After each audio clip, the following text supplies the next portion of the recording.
लेकिन हम अपना सास ससुर से कुछ अलग व्यवहार करब। कैसे व्यवहार करबू हो? ला है सुना।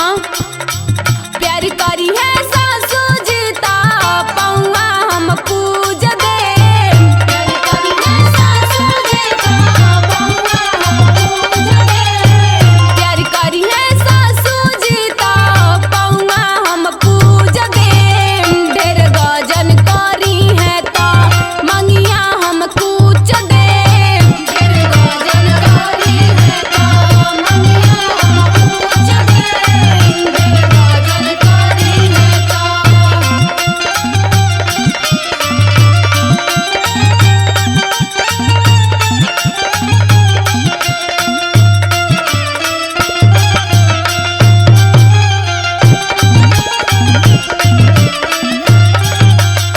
आई ये सखी, अरे बाप रे बाप, तू ऐसे व्यवहार करबू हो?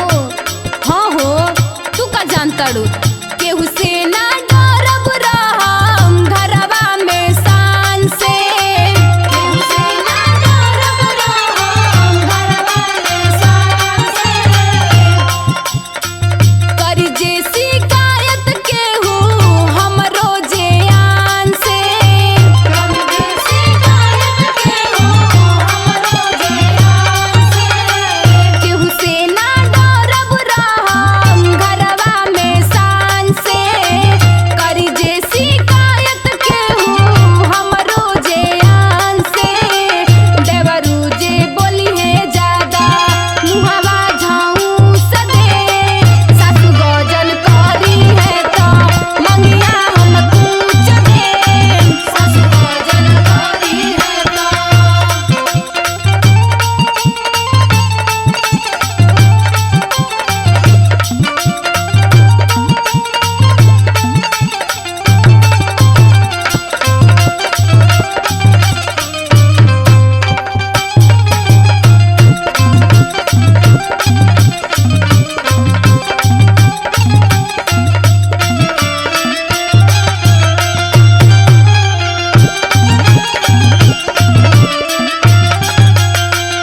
अरे सखी, मार कहाँ जात हो? हमार बतिया तो सुन ला।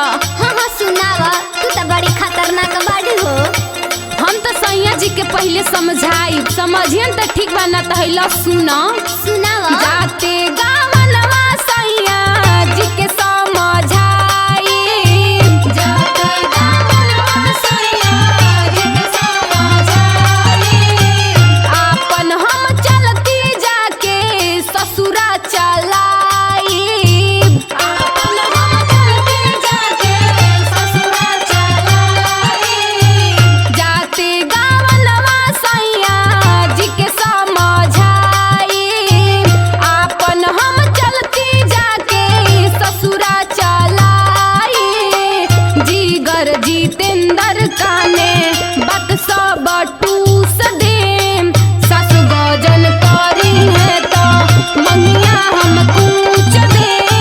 सासु गजन करी है तो प्यार करी है सासू जीता पौआ हम पूज दे।